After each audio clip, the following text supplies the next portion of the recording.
Bien le bonjour, cette vidéo va vous présenter ce qu'est la masse.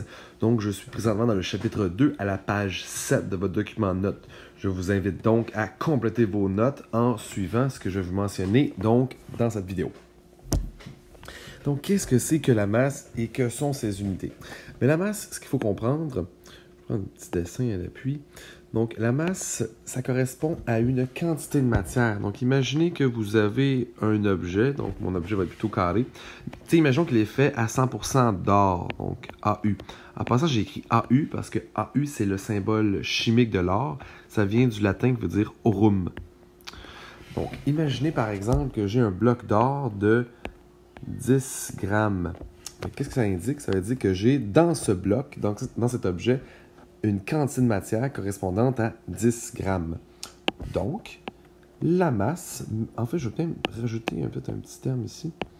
Donc, la masse se définit comme la mesure de la quantité de matière contenue dans un corps. Donc, quand on parle d'un corps, c'est pas nécessairement un corps comme le corps humain, mais c'est n'importe quel objet ou une substance. Donc, dans le système international d'unité, l'unité dont on se sert, je l'ai mentionné tout à l'heure, c'est le gramme. Évidemment, quand on parle de masse, souvent on va avoir le réflexe de penser à la livre. Cependant, faites attention, la livre ne correspond pas à une masse, mais plutôt à une force. Et rajoutez à ça que la livre ne fait pas partie du système international d'unité. Donc, ce système, c'est le système qui utilise par exemple la seconde, le degré Celsius, le mètre et le gramme, ainsi que le litre. Alors qu'il y a d'autres systèmes, comme le système des Américains, le système plus impérial, va servir, par exemple, du pied, du pouce, du gallon, du degré Fahrenheit, etc. Donc, la livre correspond à ce système. Donc, comme je l'ai dit, la livre n'est même pas une mesure de la masse, mais plutôt de la force. J'y reviendrai. Donc, comme je l'ai dit, dans cette intention d'unité, on se sert du gramme. Le gramme, prends un petit champ de couleur, comme ça ici. Donc, le gramme, regardez bien son symbole, c'est G minuscule. Donc, pas majuscule, ce serait une erreur, c'est vraiment G minuscule. On peut rajouter un préfixe et qui va donner différentes valeurs à mon unité de masse. Donc, par exemple, j'ajoute un K, mais K veut dire kilo et kilo veut dire 1000. Notez bien que le K ici est minuscule. À droite, j'ai M pour milli. Donc, je peux l'écrire milli. Donc, milli qui veut dire millième. Donc, par exemple, si je reviens à mon kilogramme, donc 1 kilogramme, puisque kilo veut dire 1000, ben ça fait 1000 grammes. Et puisque milli veut dire millième, ben 1 milligramme, ça correspond à 1 millième de gramme, soit 0,001 gramme. Maintenant, comment faire pour passer d'une valeur à l'autre? Donc, voici, ça va être assez simple. Donc, imaginez que j'ai une valeur en kilogrammes, que je veux passer en grammes, je vais faire fois 1000. Imaginez que j'ai une valeur de grammes, je veux passer à kilogrammes, je vais faire l'inverse. Divisé par 1000. Même principe, par exemple, si je passe de grammes à milligrammes, je vais faire fois 1000. Et si je veux passer de milligrammes à grammes, je vais faire divisé par 1000. Voyons des exemples.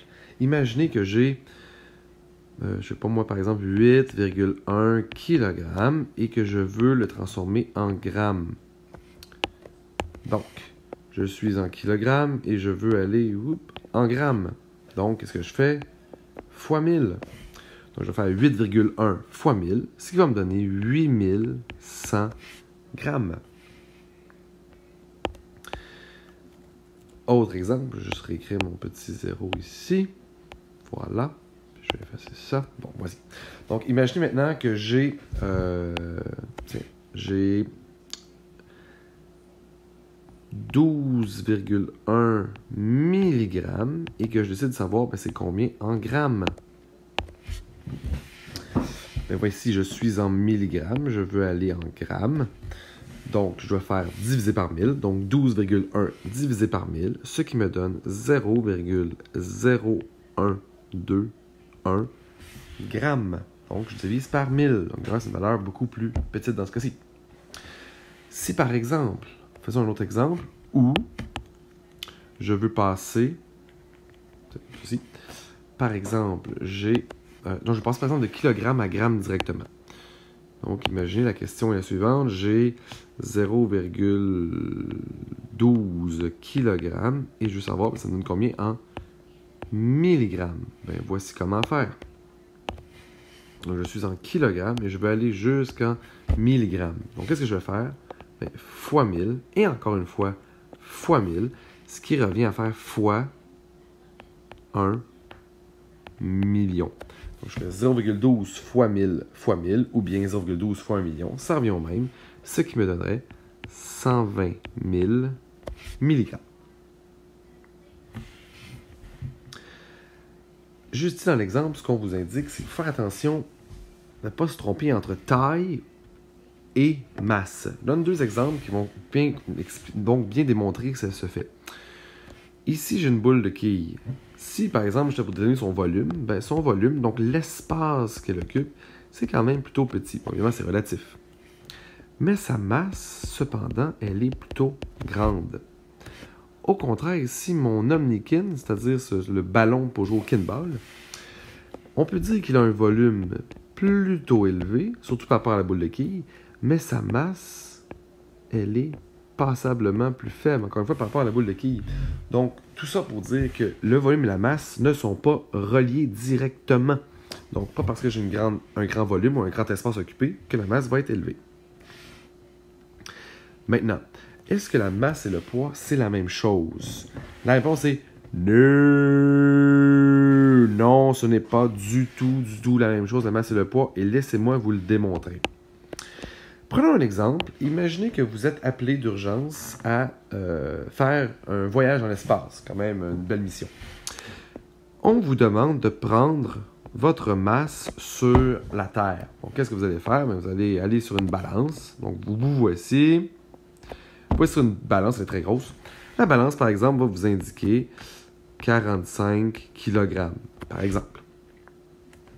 Donc, que veut dire ce 45 kg? Ce 45 kg signifie que votre corps est composé, a une quantité de matière, donc qui correspond à 45 kg. Maintenant, imaginez que vous allez sur la Terre, sur la Lune, plutôt, une vision s'amène sur la Lune, et que vous reprenez votre masse sur la Lune.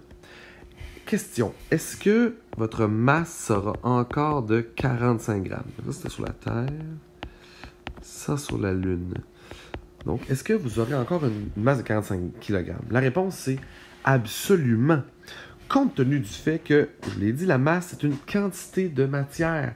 Donc, que vous soyez sur la Terre, sur la Lune, que vous soyez dans l'espace, sur le Soleil ou sur Vénus, peu importe, votre masse ne changera pas parce que votre quantité de matière n'a pas changé. À moins, évidemment, que vous soyez bourré dans les rations avant d'arriver sur la Lune. Mais sinon, votre quantité de matière reste la même. Mais est-ce que la balance va indiquer 45 kg? La réponse, c'est non. Pourquoi? Revenons à l'exemple sur la Terre. Qu'est-ce qu'une balance mesure vraiment? Le plus spécial, c'est que la balance ne mesure pas directement votre masse, mais elle va plutôt mesurer votre force. Donc, puisque vous avez une masse, vous agissez une force. Cette force correspond à la gravité. Donc, cette force, c'est ce qu'on appelle le poids. Donc, vous avez un certain poids et la balance, qu'est-ce qu'elle va faire? Elle va convertir ce poids, cette force, en kilogrammes. Maintenant, je reviens sur la Lune. Est-ce que la gravité est la même sur la Terre et sur la Lune? La réponse, c'est non, pas du tout. En fait, la gravité sur la Lune est environ 6 fois plus faible que par rapport à la Terre. Donc, votre force que vous déployez sur la balance va être environ 6 fois plus faible. Donc, votre poids sera 6 fois plus élevé sur la Terre et 6 fois plus faible, si vous préférez, sur la Lune. Donc, votre poids aura changé de la Terre à la Lune, mais votre masse, donc votre quantité de matière, elle ne changera pas. Donc, par exemple, si quelqu'un vous répond, mais comment est-ce que je préfère pour perdre du poids? Facile, aller sur la Lune. Encore plus facile lorsque nous sommes en apesanteur. Apesanteur veut dire que vous n'avez pas de poids. AA veut dire absence de. Donc, votre poids est maintenant de 0. Donc, je ne donne pas toutes les unités, je vais évaluer les unités. Donc, votre force est de 0. Donc, c'est la meilleure méthode de perdre du poids. Mais ce n'est pas la meilleure méthode de perdre de la masse. Donc, dans le petit texte ici, tandis que la masse représente une quantité de matière, le poids d'un objet se définit comme la force d'attraction que la Terre ou un autre astre. Donc, je l'ai dit, ça pourrait être par exemple la Lune, le Soleil, un trou noir, peu importe. Donc, le poids, c'est une force d'attraction exercée par un astre sur un corps. La masse, quant à elle, elle est universelle. Elle est donc partout la même dans l'univers. Donc, petit rappel, les unités de la masse, c'est le gramme, G minuscule. Les unités du poids, eux, c'est plutôt le N, N majuscule. Qu'est-ce que c'est? C'est le Newton, pour Isaac Newton. Donc, Isaac Newton, qui était un physicien hyper important, en physique fondamentale, il a entre autres écrit des lois associées à la gravitation, à la gravité. Donc, notre poids est mesuré en newton et notre masse est déterminée en kilogrammes. Donc, si vous dites « je pèse », donc ici, « je pèse » un certain nombre, vous devriez le dire en newton. Donc, par exemple, « je pèse 450 newtons ». Mais si vous voulez parler de votre masse, on devrait dire « ma masse est de 45 kg », par exemple. Donc, évidemment, c'est une erreur que les gens font quotidiennement. Ce n'est pas une erreur très, très grave. Mais c'est quand même important de bien faire la nuance. Donc, je pèse évoque le poids, donc une force en newton. Et la masse, c'est une quantité de matière et c'est en grammes. La mesure de la masse. Comment est-ce qu'on mesure une masse? Bon, on la mesure évidemment avec une balance à fléau. Comment est-ce que ça fonctionne? Bon, je vais essayer de vous le démontrer. C'est un peu complexe avec seulement une image statique, donc qui ne bouge pas. Mais je vais vous faire une petite activité sur l'ordinateur qui va vous montrer un peu plus comment ça fonctionne. En gros, on doit premièrement s'assurer que notre balance, est bien équilibrée. Donc, l'aiguille qui est ici soit vis-à-vis la marque du 0, de point 0. Je dépose mon objet. Qu'est-ce qui va arriver? Le plateau qui est ici, donc, va s'abaisser tranquillement. En s'abaissant, le fléau, donc, qui est juste ici, va s'élever. Donc, puisqu'il va s'élever, qu'est-ce qui arrive? Mais l'aiguille et le point 0 ne seront plus vis-à-vis l'un de l'autre. Donc, qu'est-ce qu'on va rester à faire? On va rester à déplacer les curseurs jusqu'à temps que l'aiguille soit une fois de plus retournée vis-à-vis le point 0. Et j'aurai à additionner les curseurs pour déterminer la mesure de la masse. Donc, par exemple, si celui du haut, laissez-moi effacer un peu de choses.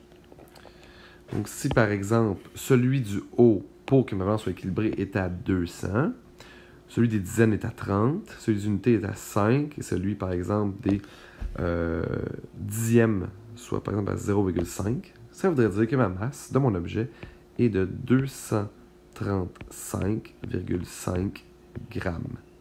Donc, c'est comme ça qu'une balance fonctionne.